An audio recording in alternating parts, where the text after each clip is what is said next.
Le footballeur sénégalais Sadio Mané, sacré ballon d'or africain, il a reçu les trophées des mains du président de la CAF. C'était au cours d'une cérémonie haute en couleur au Caire, capitale de l'Égypte. Madame, Messieurs, vous avez choisi la RTNC pour vous informer. Vous avez bel et bien raison. Bonsoir et bienvenue au 22h, votre édition. Les incidents malheureux survenus à l'université de Kinshasa interpellent les consciences. Le Premier ministre a tenu une réunion de crise. Ilunga Ilunkamba appelle les étudiants au calme. Françoise Bouela. La scène a été d'une rapide destruction méchante que le Premier ministre Ilunga Ilunkamba a convoqué dans la même journée de lundi 6 janvier 2020. Le ministre de l'Enseignement supérieur et universitaire, le vice-ministre de l'Intérieur, le commissaire général de la police, le directeur général de l'Agence nationale de renseignement, le chef du gouvernement ne s'explique pas l'agitation sur le campus de l'université de Kinshasa qui, selon le ministre Thomas Loraka, fait suite à la publication le 3 janvier des montants des frais académiques de l'année 2019-2020 s'élevant à 490 000 francs congolais pour les classes de recrutement et 485 500 francs congolais pour les classes montantes. Dans un communiqué, le Premier ministre a appelé tous les étudiants au calme et à s'abstenir de tout comportement qui pourrait favoriser des actes de vandalisme par des inciviques infiltrés parmi eux. Selon le communiqué signé par son porte-parole Albert Lieke, puisque les frais ont été fixés en francs congolais de manière concertée par toutes les parties prenantes, dont la coordination estudiantine de l'UNIKIN, tout désaccord devrait être examiné dans le même cadre, précise le communiqué, de manière consensuelle, en préservant l'harmonie et la bonne humeur qui caractérisent les communautés des étudiants. Et puis, sachez qu'une importante réunion s'est tenue au ministère de l'Intérieur. Les décisions importantes ont été prises pour rétablir l'ordre à l'université de Kinshasa. Marie Kalong.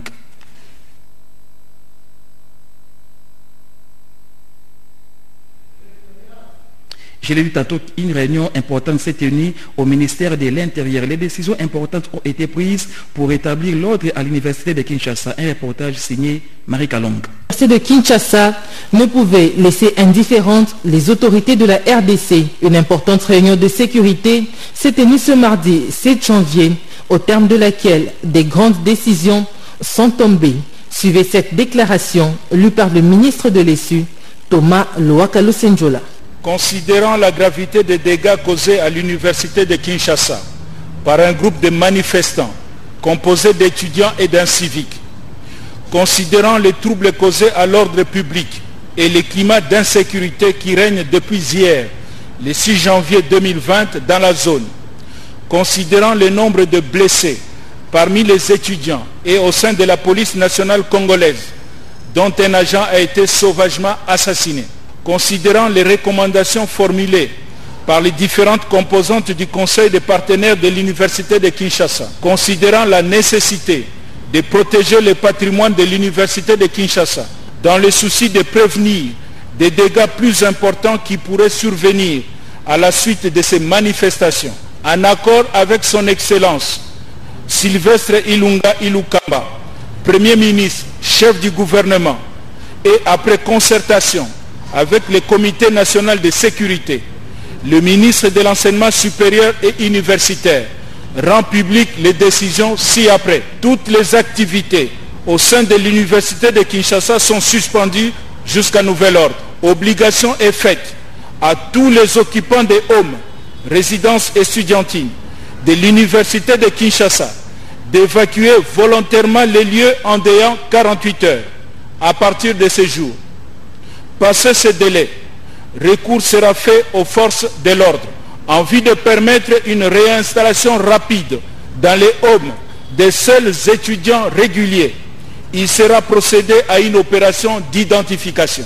Il est demandé aux autorités compétentes de la police nationale congolaise, des services de sécurité et de la justice de procéder le plus rapidement possible à l'identification et à l'arrestation des auteurs de ces forfaits pour qu'ils subissent avec la plus grande fermeté la rigueur de la loi.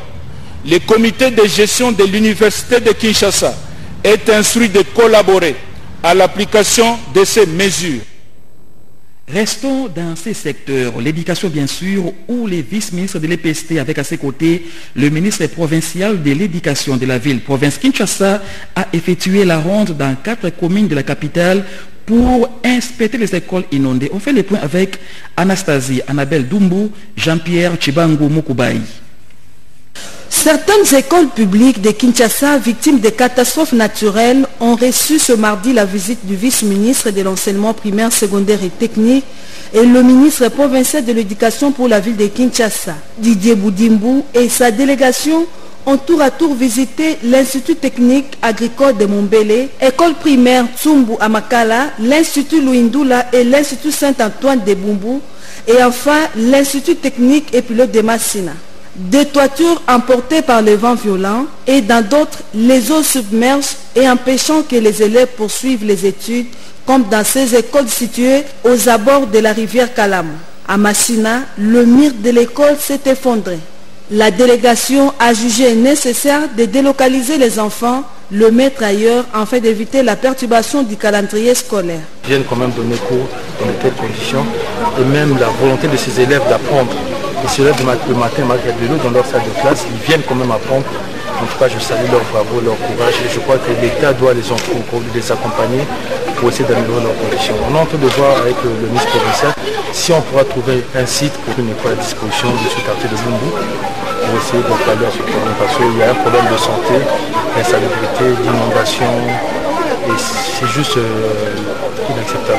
En rapport avec la gratuité de l'enseignement de base, la même option était prise de manière à trouver aux enfants un cadre idéal de bien suivre ces cours et ce en attendant une solution définitive de la part du gouvernement. La question de l'opérationnalisation de la caisse des péréquations, en tout cas c'est la toile de fond de l'entretien entre le président du Sénat, Alexis Tambwe Mwamba, et le président du conseil d'administration de la caisse des péréquations, Edith Chala Katala. La Caisse nationale de péréquation a pour mission de financer des projets et programmes d'investissement public en vue d'assurer la solidarité nationale et de corriger le déséquilibre de développement entre les provinces et entre les entités territoriales décentralisées. L'alinéa 2 de l'article 181 de la Constitution la veut ainsi. Françoise Kena, présidente du conseil d'administration, et François Robota, directeur général de la Caisse nationale de péréquation, sont venus voir le président du Sénat, l'honorable Alexis Tambwe Mwamba, pour lui faire part des difficultés auxquelles fait face la Caisse pour son opérationnalisation. Nous sommes venus présenter nos civilités à l'honorable président du Sénat, parce que depuis son élection, on ne l'a pas encore vu, nous sommes venus pour cet effet-là. Non seulement pour ça, nous sommes aussi venus lui déposer nos demandes. Étant donné que la caisse de péréquation, jusqu'à ce jour, n'est pas encore dotée d'un bâtiment pouvant abriter ses bureaux, alors sa participation peut beaucoup nous aider pour ce faire. On est en train de mettre sur place les textes qui vont nous aider à opérationnaliser cette caisse et dans les jours à venir, vous saurez ce que la caisse sera capable de faire. Le Sénat, c'est une émanation de province et nous, comme Caisse nationale de péréquation, notre mission, c'est la solidarité entre les provinces et la correction du déséquilibre de développement entre les provinces et les entités territoriales décentralisées. Donc, en tout cas, le Sénat, ce sont les provinces et le Sénat tient beaucoup au développement des provinces, en d'autres termes, et au développement à la base. La Chambre haute du Parlement, véritable émanation des provinces, suivra de près la situation. L'assurance est donnée par le président du Sénat. Françoise Kena, PCA de la Caisse, repart satisfaite. Le ministre d'État, ministre de la Communication et Médias, David Jolino Diwampove Samakelela a échangé avec la délégation de l'INPC conduite par son président national. Et de quoi ont-ils parlé? L'élément de réponse dans ce reportage. Comment le fonctionnement de l'Union nationale pour la presse congolaise s'effectue trop sur le territoire national? Une préoccupation qui était au cœur des échanges Kasonga Chilunde et le ministre d'État, ministre de la Communication et des Médias, David Jolino Diwampove Samakelele. Les difficultés rencontrées ont été évoquées durant cet tête-à-tête. L'UNPC envisage organiser incessamment son congrès, raison de plus pour solliciter l'obligation de l'autorité du secteur. Nous lui avons présenté tous les problèmes que nous avons et de tous ces problèmes, le plus important pour nous, c'est l'organisation du congrès Le ministre s'est montré très réceptif et il a promis de tout mettre en œuvre pour que très bientôt ce congrès puisse se tenir et que le ministère puisse le prendre en charge pour que les délégués de toutes les provinces puissent se retrouver afin d'échanger sur les problèmes qui se posent à la presse congolaise. Il y a eu quelques amis qui se sont rebellés pour des petits faits anodins de fonctionnement de l'UNPC. Que ce soit sur le plan administratif ou sur le plan judiciaire, l'affaire a été close et la sérénité est revenue. Quand vous venez à l'UNPC, vous allez sentir que les gens travaillent, il n'y a aucun problème. Ce que nous attendons maintenant, nous tous, c'est que le congrès puisse avoir lieu. Après avoir suivi minutieusement les préoccupations, le ministre d'État a promis son soutien à cette structure qui regroupe les professionnels des médias afin d'aboutir à un fonctionnement harmonieux. Les personnels de la RTNC ont encore des semaines de patience pour accéder à la redevance. En tout cas, ce n'est pas moi qui l'ai dit. Ce sont les assurances du président de l'Assemblée provinciale de Kinshasa, Godem Poy, à la délégation syndicale de la radio-télévision nationale congolaise reçue dans son cabinet de travail. Lexon Kabal. Parti de l'esplanade de la tour administrative de la radio-télévision nationale congolaise, le banc syndical et la délégation syndicale de ces médias publics audiovisuels sont allés à la rencontre de l'honorable président de l'Assemblée provinciale de Kinshasa. En toute responsabilité, l'honorable président Godem Poy s'est résolu de retourner dans son cabinet en vue de mettre les deux parties en présence et accorder le violon sur des questions de demande sociale. Ayant bien cerné le tenant et les aboutissants du dossier, la sagesse mise à profit par le président de l'organe délibérant de Kinshasa permet à toutes les parties de fumer le calumet de la paix. À cet effet, il a rassuré le personnel de la RTNC quant à la participation de ses délégués à toutes les opérations techniques jusqu'à la répartition en bonne et due forme. L'information qu'on peut transmettre à nos amis de la RTNC, qui sont des Kinois et Kinois, c'est que leurs droits seront défendus et garantis par leurs élus. Il y a eu une difficulté technique avec les différentes banques. Ce que je peux demander aux amis de la RTNC, c'est de prendre leur mal en patience. Juste après cette réunion, nous allons continuer avec les ministres des Finances parce que nous devons avoir une commission dans laquelle siégeront toutes les parties ayant intérêt dans cette affaire. Nous allons associer les banquiers. Et pour cela, ça peut prendre quelques jours. La seule garantie que je peux vous donner, c'est que ce qui vous revient, vous l'aurez. Mais comme il y a des aspects techniques qu'il faut vider avec la banque, nous y travaillons avec les ministres des Finances. Pour parvenir à obtenir cet argent au niveau des banques, il y a une procédure. Donc nous ne pouvons pas dire que comme nous venons d'arriver, nous devons rejeter en bloc tous les engagements qui ont été pris par nos prédécesseurs. Nous sommes de ceux qui pensent que la RTNC, c'est l'hérisome du réseau communicationnel en RDC. C'est la seule chaîne qu'on peut suivre avec ses enfants sans être inquiété moralement. Ils peuvent compter sur nous et nous allons faire tout ce qui est à notre pouvoir pour que cette affaire soit réglée. Le décaissement de l'argent de l'État obéit à une certaine logique. Nous allons vous associer à cette démarche pour que le tout se passe dans la grande transparence. Je sais que vous n'avez pas eu le poulet, mais je vous présente quand même le meilleur. Ce n'est qu'une partie remise. Tout compte fait, la bataille de la délégation syndicale avec l'appui de l'employeur est une réussite. Paris gagné, il est recommandé au personnel de la RTNC d'observer 2 semaines pour palper les retombées de la redevance tant attendue depuis 2014. Tout à fait autre chose. Les bailleurs de fonds et autres partenaires au développement se sont retrouvés autour du ministre des Finances, Célia Lagoule. Il était question des échanges en vue de la gestion des différents projets. Guy Matundu. C'est un cadre de concertation permanente qui vient d'être réactivé. Par cette rencontre, le gouvernement, par le biais du ministère des Finances, entend saisir les opportunités en vue de partager les mêmes informations pour une meilleure gestion des différents projets.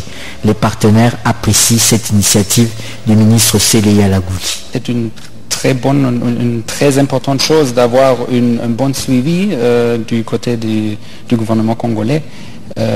Son Excellence le ministre a dit le gouvernement congolais est dans le driver seat, dans le siège de conducteur, et ça c'est bien sûr une chose très importante. Et nous nous réjouissons de cette initiative à laquelle nous participerons ardemment, notamment pour pouvoir d'abord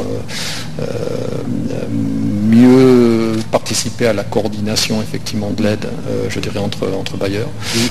Le ministre des Finances, Célé Alagouli, qui tient à ce cadre de concertation permanente, en rappelle quelques objectifs.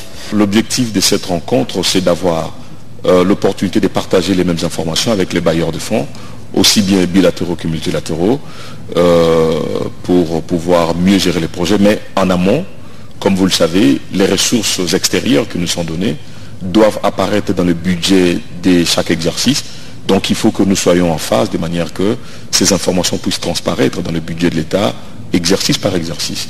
Mais nous aurons donc ce type de réunion chaque mois pour faire le point sur l'état d'avancement des projets déjà en cours d'exécution, mais également sur ceux en préparation.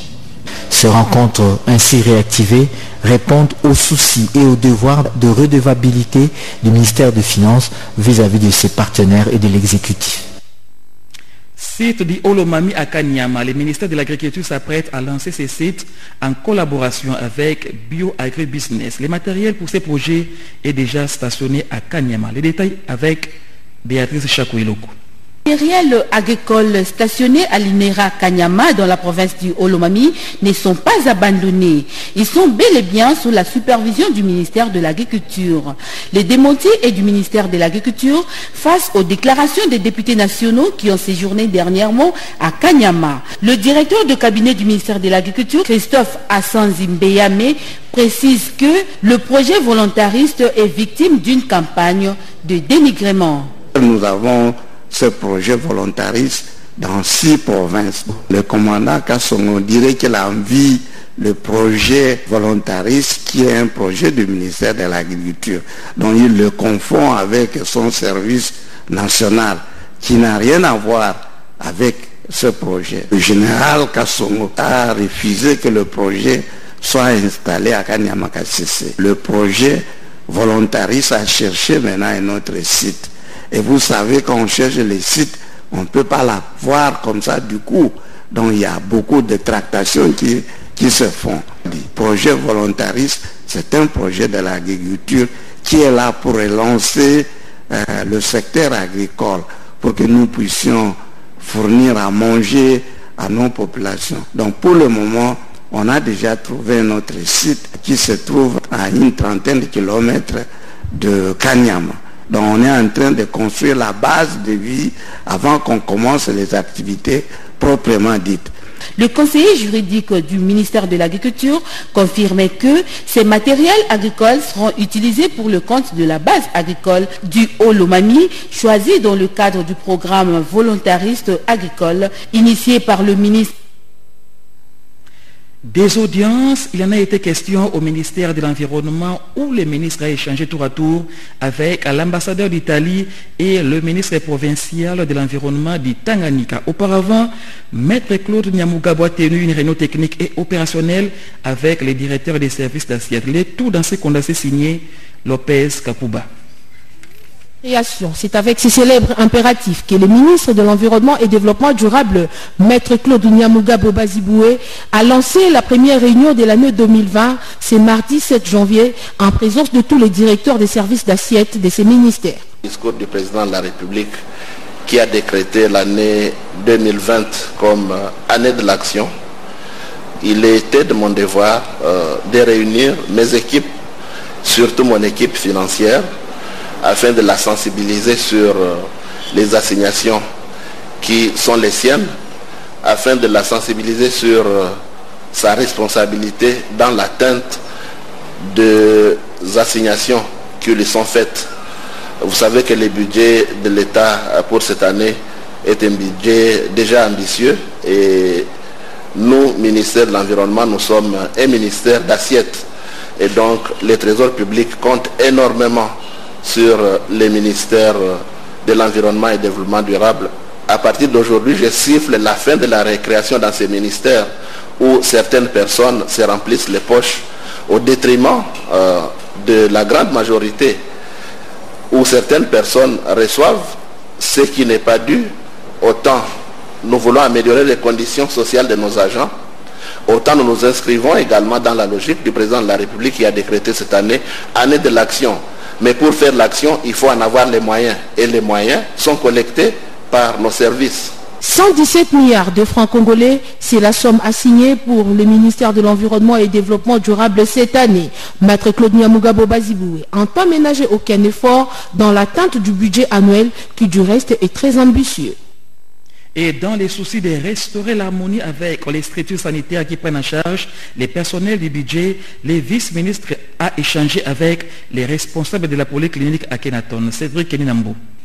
Le vice-ministre du budget Félix Momat a prêté une oreille attentive aux explications du médecin directeur de la polyclinique à Keneton que gère Madame Irène Mokabila, venue solliciter la reconduction de la convention médicale avec la vice-primature du budget résiliée selon eux irrégulièrement en 2016. Pour y arriver, le vice-ministre a décidé de la mise en place d'une commission pour harmoniser les chiffres de la convention médicale. La polyclinique a sollicité auprès de leurs excellences, n'est-ce pas, la reconduction de cette convention qui a été abusivement résiliée, et puis voilà, et toutes les conséquences de cette résiliation abusive.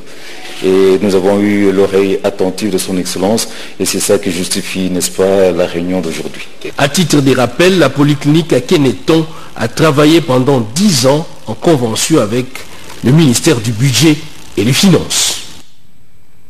L'actualité, c'est aussi les nouvelles des provinces. Dans les Hautes-Tuélé, c'est parti avec le lancement de la campagne de vaccination contre les rotavirus. Les faits étant d'autres détails dans ce reportage. Au centre de santé Téli à Isiro, où le vice-gouverneur de province Christian Pitanga donne officiellement le coup d'envoi de la nouvelle campagne de vaccination contre les rotavirus, en administrant symboliquement quelques gouttes de rotacil aux enfants de moins d'une année, soit de 0 à 11 mois. Témoin privilégié, le président de l'Assemblée provinciale Afounde Afungenda, ainsi que d'autres autorités politico-administratives. Dans son discours du lancement, tout en rendant ses hommages au président de la République Félix-Antoine Tshisekedi Tshilombo et au gouverneur Christophe Bassé-Nanga, le vice-gouverneur Christian Pitanga Mangandro appelle à vacciner les enfants. Je recommande aussi à tous les parents et aux gardiens d'enfants de les amener au centre de santé et au site de vaccination le plus proche pour les faire vacciner contre les maladies évitables par la vaccination de routine. Au nom de son Excellence, Monsieur le gouverneur de province, je citais Honorable Christophe Bassé-Nanga, je déclare lancer officiellement ce jour sur toute l'étendue de la province du Haut-Tuélé l'introduction du vaccin contre les diarrhées à rotavirus. Je dis et je vous remercie. Et le ministre provincial de la Santé appelle les prestataires à s'appliquer pour la réussite de cette campagne.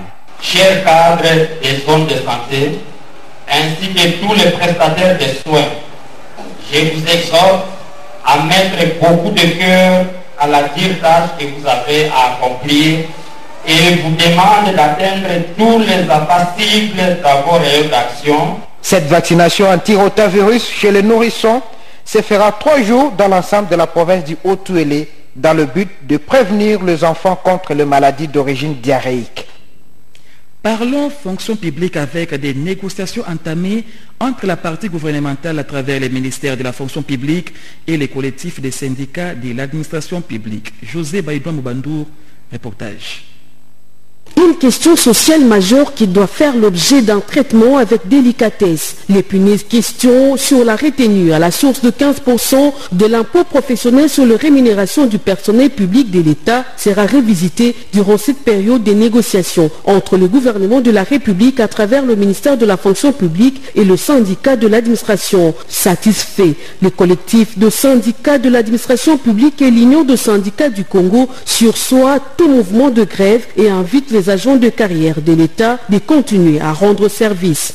Compte tenu des négociations entamées avec la partie gouvernementale et conformément à la procédure syndicale, il a été décidé des communs accords de la surséance de l'Assemblée générale des agents et fonctionnaires de l'État prévue pour ce mercredi 8 janvier 2020 à la place Golgotha, bâtiment administratif, en attendant l'aboutissement des négociations avant la paye de ce mois. De ces faits, le collectif et l'Union invitent tous les agents et fonctionnaires de l'État à être dans leur poste de travail, tout en étant vigilants en attendant les résultats de ces négociations. À noter par ailleurs que le collectif de syndicats de l'administration publique et l'Union de syndicats du Congo portent la voix de 65 autres organisations syndicales au sein de l'administration publique. Un sénateur en mission parlementaire sur la lutte contre la pauvreté dans le Kasaï oriental. Il s'agit bien sûr du sénateur Ilunga. Il est allé à la rencontre de la population afin de prendre en compte leurs desiderata. Arrivé à Mbujimaï pour ses vacances parlementaires, le sénateur Ogi Ilunga Chiwila a payé ses civilités au président de l'Assemblée provinciale du Kasaï oriental, Yves Momba, a aussi échangé avec l'évêque du diocèse de Mbujimaï, Monseigneur Emmanuel Bernard Kassanda, et quelques services de sécurité avant d'entamer sa tournée à travers les territoires du Kasaï oriental comme prévu dans son agenda. Jeudi 2 janvier 2020, au lendemain de la Saint-Sylvestre, Ogi Ilunga Chiwila s'est rendu dans le territoire de Katanda. Accompagné de quelques députés provinciaux, l'élu des élus a été accueilli par une foule des habitants de cette cité, heureux de communier avec son représentant. Le sénateur ADC a échangé avec différentes couches de la population au sujet des multiples difficultés vécues au quotidien, avant de rassurer tout le monde quant aux solutions à envisager. À Mbujimaï, Ogi Ilunga Chiwila a expliqué aux femmes du RDT, Rassemblement des démocrates tshisekidistes, réunis à leur permanence, les rôles des élus locaux. Ces derniers font face à plusieurs menaces, ne pouvant pas leur permettre de jouer pleinement leur rôle, un rôle qui consiste à contrôler l'exécutif provincial et parfois très mal compris par la population. Dimanche 5 janvier 2020, direction territoire de Kabaye Kamanga, nous sommes à 60 km de la ville de Mbujimaï. Victime il y a peu des atrocités de la milice Kamouina Sapou, la population de Kabaye Kamanga tente de survivre malgré la conjoncture. Le sénateur Ogi Ilunga Chiwila, qui a palpé ces réalités, a donné du réconfort à cette population qui attend beaucoup du nouveau chef de l'État, Félix Antoine Tshisekedi Tshilombo. Les résolutions de la première retraite politique du FCC de Mboula Lodge à Kisantou ont fait l'objet d'une restitution dans la ville de Lubumbashi. Félix Kabange-Numbi, cadre de cette plateforme politique, a animé une matinée politique. On fait le point avec Yvette Mankouti Masui La Fotakala. Politique du Front commun pour le Congo, Mboula Lodge à Kisantou dans le Congo central, a laissé des traces indélébiles à travers ses pertinentes résolutions. L'heure est donc à la restitution du contenu de ces travaux aux différents états-majors politiques. Félix Kabange-Numbi Mukwampa, membre du comité stratégique du FCC, et Roger Lusala, membre de la conférence des présidents, se sont pliés à cet exercice dans la capitale cuprifère. Devant les responsables du FCC au sein des institutions au niveau central et provincial, la jeunesse du FCC, Félix Kabange-Numbi Mukwampa, orateur principal, a remercié l'autorité morale de cette méga plateforme, Joseph Kabila Kabange, qui a rendu possible ces grands moments d'introspection avant d'aborder de points essentiels tels que l'évaluation des élections, les défis majeurs face au nouveau code minier, la gouvernance et la coalition historique FCC-Cash. Ça veut dire tout simplement que nous avons rendu public ici à Lubumbashi, nous avons restitué ce qui a été dit sur l'évaluation du FCC ainsi que sur toutes les résolutions qui ont été prises pour notre bonne marche dans la perspective de 2023. Nous avons toutes ces résolutions qui ont été prises qui nous permettent aujourd'hui d'aller à la base, de réexpliquer à notre population ce que nous sommes. Parce que le bilan du FCC, je le dis et je le redis, ce bilan est élogieux. Mais nous avons parfois mal communiqué, parfois nous n'avons même pas communiqué. Nous prenons l'engagement de pouvoir mieux communiquer. Les FCC au Katanga, au sortir de cette matinée politique, a fait sien les résolutions de la première retraite politique de Mboula Lodge en adoptant une nouvelle approche. Bien avant qu'Alemi, dont les Tanganyika avaient reçu les mêmes tandems, Félix Kabange-Numbi Mukwampa, Roger Lusala. Et puis l'ambassadeur André Alain Atundu, au cadre du FCC, a procédé également à la restitution de la rencontre de Kingakati sous Ingoi. L'autorité morale du Front commun pour le Congo, Joseph Kabila Kabange, appelle tous ses membres à soutenir l'action politique de la coalition FCC-CACH dans la gouvernance de la RDC. D'après André Alain Atundu, c'est ce qui ressort de la dernière rencontre de Kingakati. La coalition FCC-CACH est et reste jusqu'à présent la seule voie capable d'écarter le spectre des guerres et la préjudiciable fragmentation des forces politiques afin d'assurer le progrès social et économique de notre pays. Elle doit donc bénéficier du soutien franc de tous les membres du FCC, foi de Joseph Kabila. André Alain Atundu a également évoqué le projet de la création d'un grand parti politique incluant tous les nationalistes. La décision de lever une option idéologique pour le FCC comme le point culminant de l'ambition du président Kabila de travailler avec tous les patriotes et toutes les forces nationalistes au bénéfice de notre peuple et de la République. D'où le projet de la création d'un grand parti politique ou d'un regroupement incluant toutes les bonnes volontés et tous les nationalistes dans un grand regroupement politique bien structuré. Concernant la situation sécuritaire à Béni, l'ambassadeur André Alain Atundu, parce qu'il est de l'intérêt de la paix dans la région que soit pris en compte le désir de la population du retrait des troupes de la MONUSCO selon un calendrier crédible. Retour sur la commémoration du 4 janvier. Dans les districts de la Tchangou, la structure citoyenne Clément Mouza, qui porte le nom du député national Clément Mouza, a animé une matinée sur les sévices. Cédric Keninambo. Les Congolais sont appelés à regarder dans la même direction pour l'intérêt supérieur de la nation. Appel lancé par l'honorable Clément Mouza Kayembe, initiateur de la structure qui porte son nom. C'était en marge du 4 janvier au cours d'une cérémonie d'installation officielle des cellules de sa structure de base. Et pour revenir en cette date du 4 janvier, date dédiée aux martyrs pour l'honorable Clément Mouza Kayembe, l'unité dans la diversité, la communion, l'amour du prochain ainsi que la réorganisation fera de la nation congolaise une force au cœur de l'Afrique pour lutter contre les antivaleurs. Vous savez, c'est une date martyre.